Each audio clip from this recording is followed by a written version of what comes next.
परंतु हम चरणों में तिलक नहीं लगा सकते। नाभि से नीचे तो तिलक लगता ही नहीं, नाभि से ऊपर ही तिलक लगाया जाता है। तो इसलिए भगवान सर्वांग सुंदर हैं और सर्वांग विशुद्ध हैं।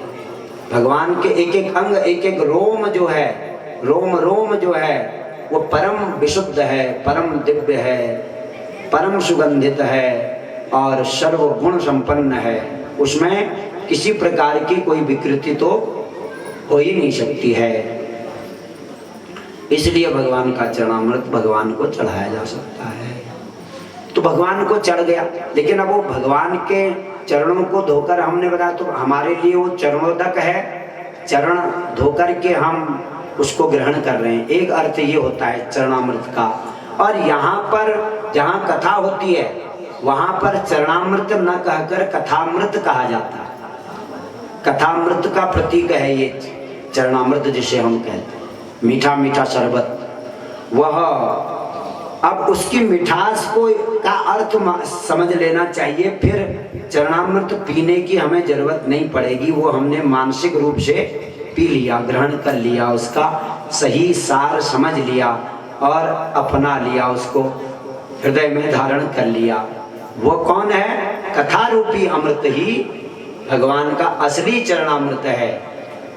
इसको तो साधारण जिसके मन में कोई भाव भक्ति नहीं है उसके लिए ये खाली शरबत है, और वह बहुत लगाव से इसको पी भी लेता है, तो भी हृदय में भाव भक्ति न होने से उसको चरणामृत नहीं मिल पाता है। बिना भाव के भगवत प्राप्ति नहीं होती, उनके चरणामृत की प्राप्ति भी कैसे हो जाएगी? क्योंकि ये कथामृत जो है, कथा रूपी अमृत, क्योंकि जो है तब कथामृतम तप्त जीवनम मुनि भी रीडितम कल्मषापहम पिबत भागवतम रसम। रस है, भागवत रूपी रस है। तो जैसे चरणामृत हम पीते हैं बड़ा मिठास लगता है, ऐसे ही बहुत मिठास कथा सुनने में लगना चाहिए।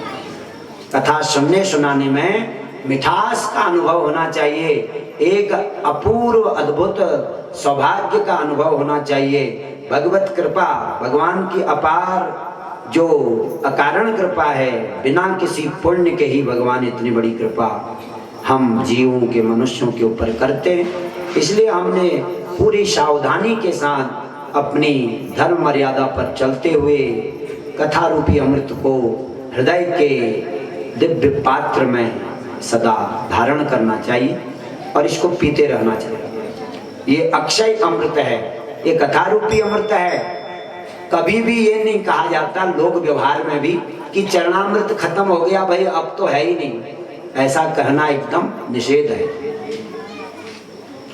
अगर कभी मान लिया चरणामृत बांटा जाए कहीं पर और वो पूर्ण हो जाए, सब बट जाए, तो उसके बाद भी नहीं कहेंगे कि चरणामृत खत्म हो गया, क्योंकि वो तो खत्म कभी होता ही नहीं। क्योंकि चरणामृत का अर्थ है कथा रूपी रस। पिबत भागवतम रसम आलयम मुहुरहो रसिका भुवि भावुका। बहुत बड़े सच्चे हृदय के भावुक बनकर कथा सुनी जाती है, तब वह जीवन में आनंद का अनुभव कराती है, परमानंद प्रदान करती है, लोक परलोक में परमानंद का अनुभव कराती है, संसार के सुख दुखों से ऊपर उठाती है और जो है सुख में भी दुख में भी भजन कराती है और अंततः परम धाम को में पहुंचाती है, शिव चरणों में स्थान प्रदान करती है। तो ये ऐसी कथा रूपी जो रसमंजरी है, इस रसमंजरी, इसको रसमंजरी भी कहते हैं, इसको रस भांड भी कहते हैं। ये कथा रस भांड है, मतलब अक्षय भांड, रस का अपार पात्र, एक ऐसा बर्तन जिसमें अथाह रस भरा हुआ है। वो कभी जितना उसको पियो उतना बढ़ता है, घटता नहीं है।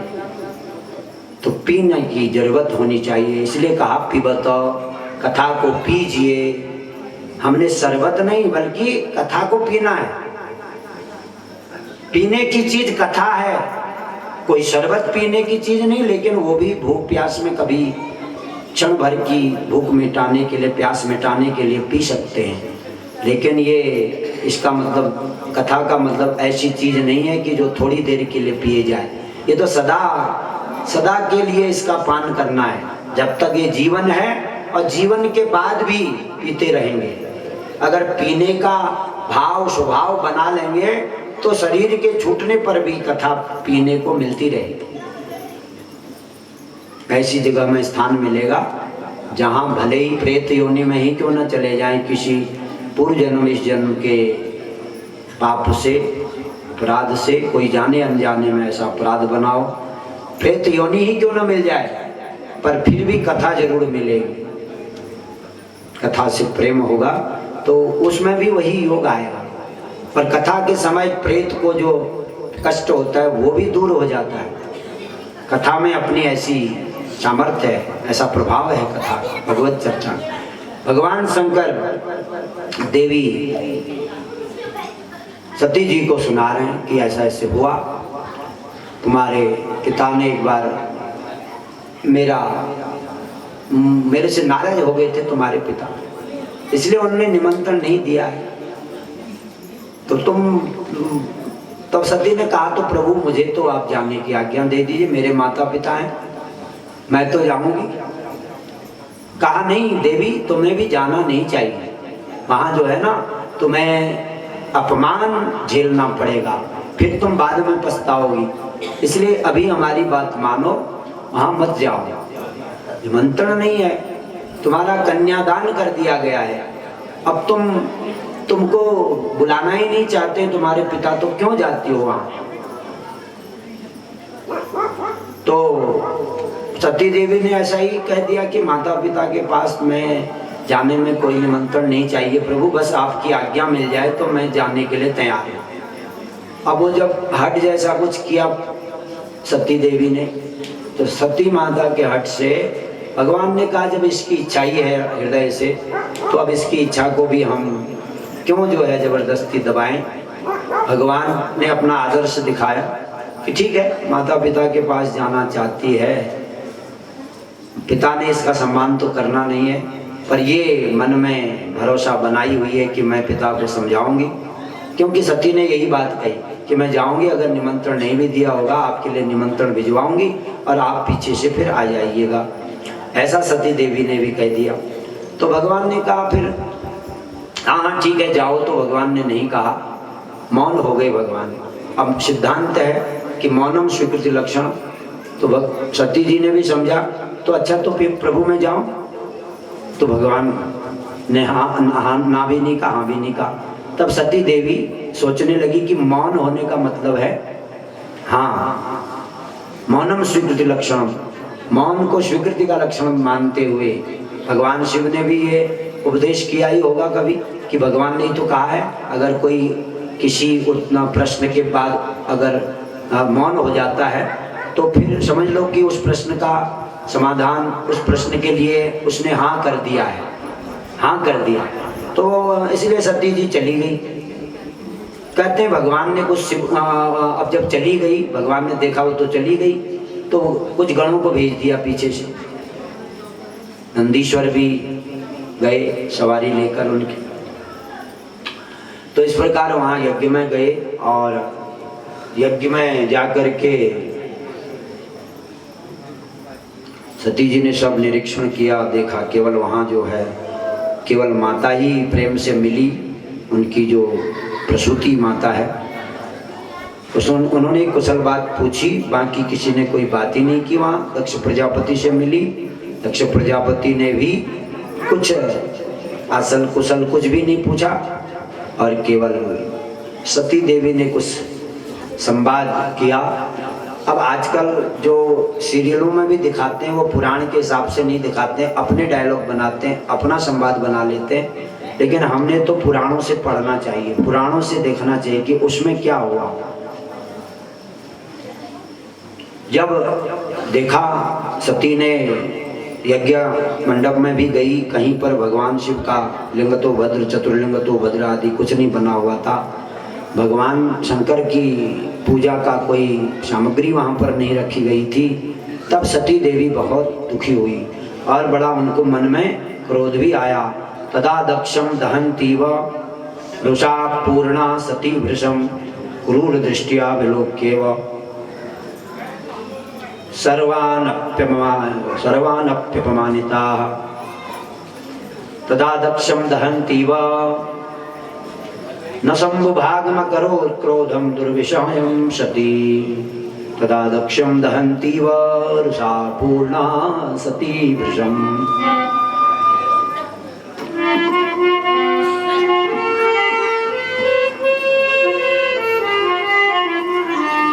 क्रूर दृष्टिया विलोक्येव सर्वानप्यपमानिता।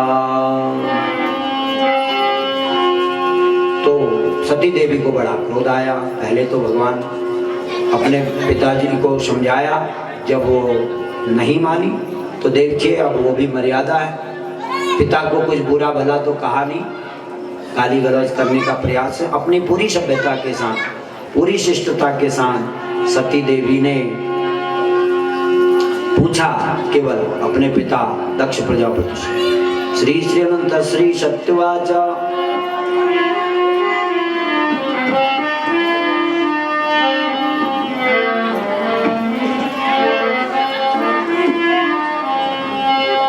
अनाहूतस्त्वया कस्मात् शम्भो परम शोभना येन पूतमिदं विश्वं समग्रं सचराचरम्। यहाँ तो कोई यज्ञ हो ही नहीं सकता है, और जहाँ भगवान शिव का स्मरण नहीं होता वहाँ सारे यज्ञ अपवित्र हो जाते हैं, अशुद्ध हो जाते हैं।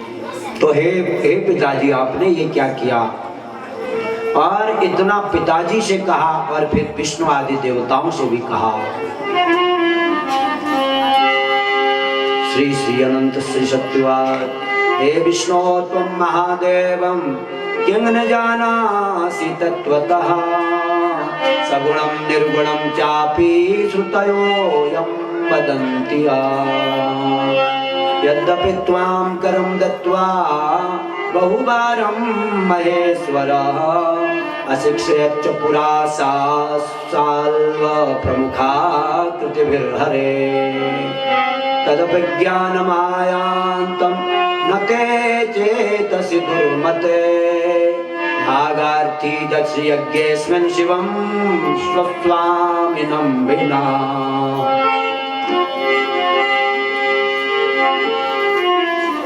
शिवं सस्वामिनं विना। कहा कि हे विष्णु, आप तो शतोगुण के देवता, महान देवता कहे जाते हैं। आप तो भगवान शिव के परम सखा भी हैं, बंधु भी हैं, और भगवान शिव आपको बहुत महत्व देते हैं। परंतु आज मुझे तो आश्चर्य होता है कि क्या आपकी बुद्धि भी मारी गई? क्या आप भी दुर्मति बन गए जो इस दुष्ट और दक्ष के यज्ञ में आ गए? इसके यज्ञ में आपने भाग ही कैसे ले लिया? और ऐसे ही ये ब्रह्मा जी भी चतुर्मुख पंचमुख बन करके, क्या इनको इतना विवेक नहीं रहा कि अपने पुत्र को समझाएं, भगवान शंकर की महिमा सुनाएं? तो इन्होंने बड़ा अनर्थ किया है। और मेरे पिता दक्ष प्रजापति जी ने जो है भगवान शंकर और उनके गणों को यहाँ तक कि अपशब्द भी कहे, और भगवान शंकर ने तो सब भुला दिया, लेकिन ये उस बैर को मेरे पिता अभी तक पकड़े हुए हैं। मन में बैर रखने वाला तो सर्प की योनि में जाता है। तो धिक्कार है ऐसे पदों वाले लोगों के लिए जिनके मन में बैर विरोध है और दुष्ट भावनाएं हैं। धिक्कार है। इस प्रकार से उन्होंने सती देवी ने कहा। बहुत बढ़िया श्लोकों में, एक एक श्लोक में बड़ी सुंदर बात है। लेकिन हम घड़ी की ओर देखना हमारी मजबूरी है, इसलिए हम और ज़्यादा विस्तार नहीं कर सकते हैं। और जो भी हैं लोग पीछे कुछ बातचीत भी कर रहे हैं, बातचीत न करें यज्ञ में। यहाँ ये सत्संग में जहाँ हरि चर्चा चल रही हो, भगवत कथा चल रही हो, वहाँ बातचीत करना बहुत बड़ा अपराध बताया गया है। यज्ञ भंग करना कहा जाता है उसे। और कथा भंग निद्रा भंगो कथा भंग, शिव पुराण में लिखा है निद्रा भंगो कथा भंग दंपत्योर प्रीति भेदनम महापातक मुच्यते लिखा है। तो ये तो ऐसा नहीं करना चाहिए कि कभी भी यज्ञ मंडप में बैठकर, कथा मंडप में बैठकर बोलना नहीं चाहिए, मौन रहना चाहिए एकदम। सुनने वालों को मौन व्रत धारण करना है। केवल कोई शंका हो गई हो तो वो भी बीच में नहीं पूछा जा सकता है आजकल की परिस्थिति में।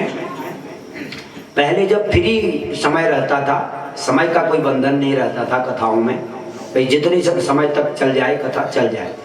जब कथावाचक ही थक जाएं, बोल न पाए, तब वो स्वयं अपनी इच्छा से विराम करें तो करें, अन्यथा कथा का विराम श्रोताओं की ओर से नहीं होता था, आयोजनकर्ताओं की ओर से कथा का कोई समय निर्धारित नहीं होता था। लेकिन आज ऐसा समय नहीं है, आज ऐसी परिस्थितियां नहीं हैं। मजबूरी है कि हमको ठीक समय से कथा को विराम देना पड़ता है।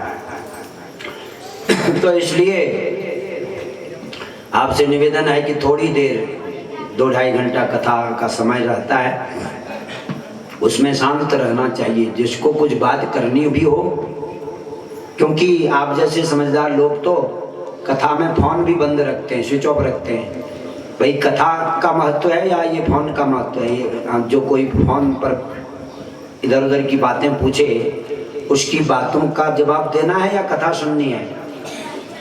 इसलिए कथा के समय आप जैसे जो सज्जन और आप जैसी जो श्रद्धा भक्ति स्वरूपा माता बहनें हैं, बालक बालिकाएं हैं, आप लोग तो जो हैं विचारवान हैं, भक्तिमान हैं और कथा के सच्चे प्रेमी हैं, सत्संग प्रेमी हैं। इसलिए आप लोग कथा के समय मोबाइल का यदि प्रयोग करते भी हैं तो केवल कथा को टेप करके दोबारा सुनने के लिए आप प्रयोग करते होंगे।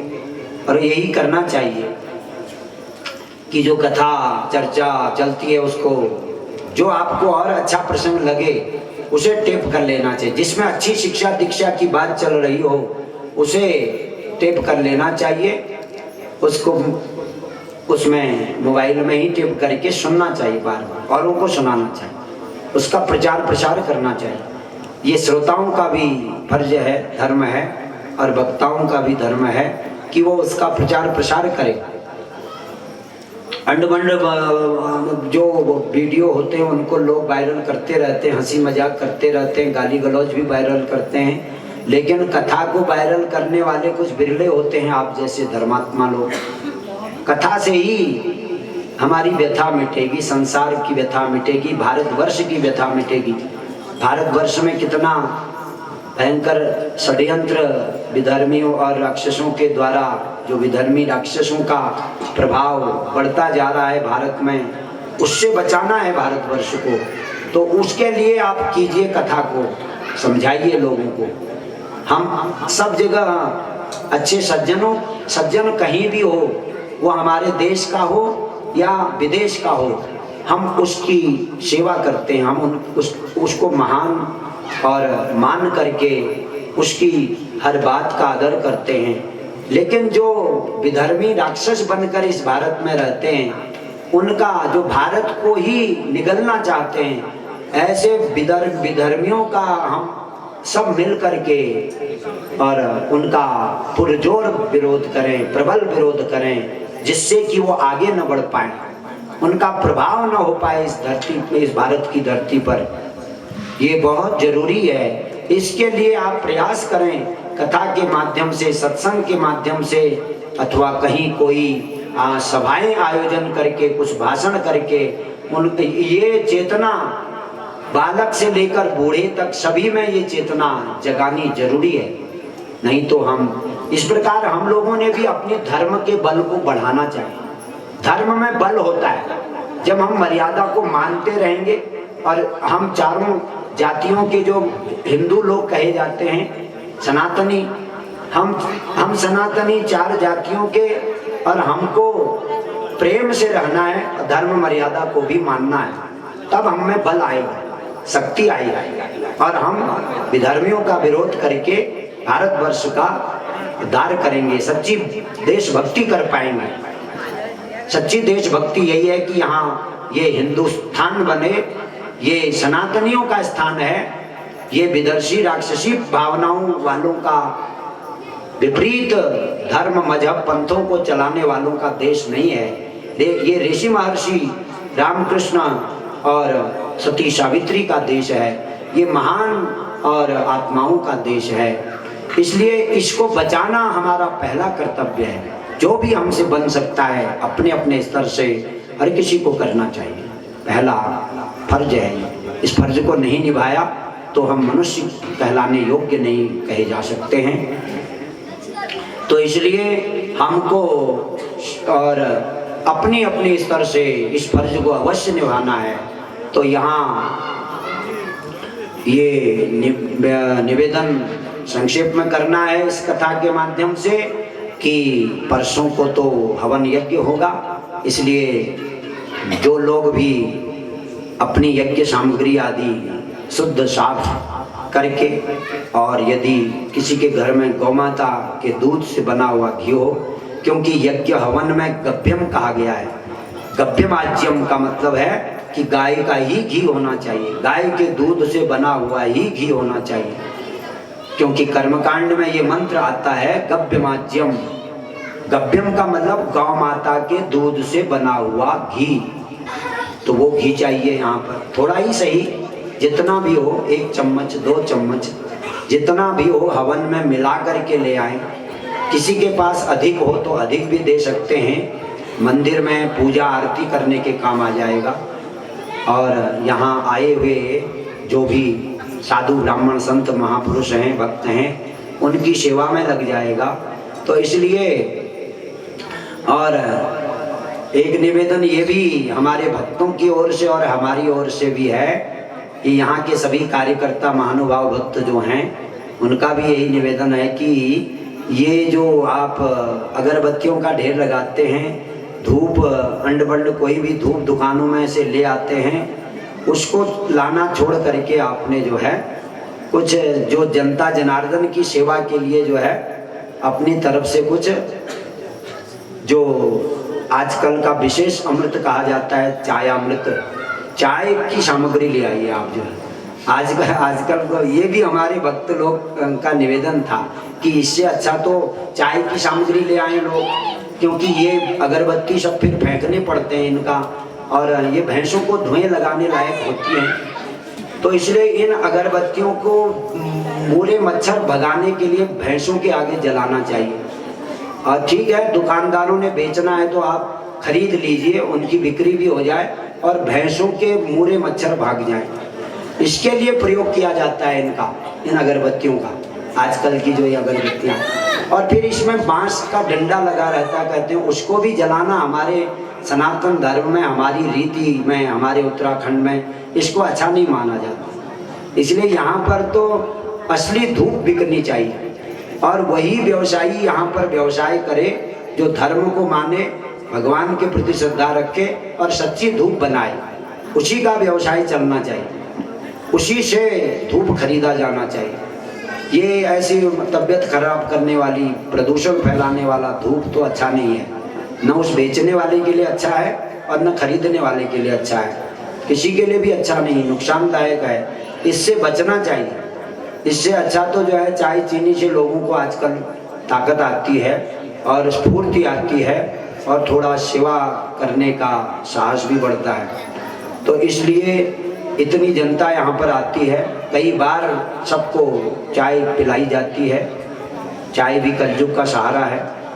तो हम ये नहीं कह रहे कि चाय भी सब छोड़ दीजिए, क्योंकि उसके सहारे पर तो सब चल रहे हैं आजकल, लेकिन जो छोड़ने लायक ज़्यादा ही कोई गड़बड़ चीज़ है उसको छोड़ना भी जरूरी है, उसका त्याग करना भी जरूरी है, जो आवश्यक है उसे अपनाना भी।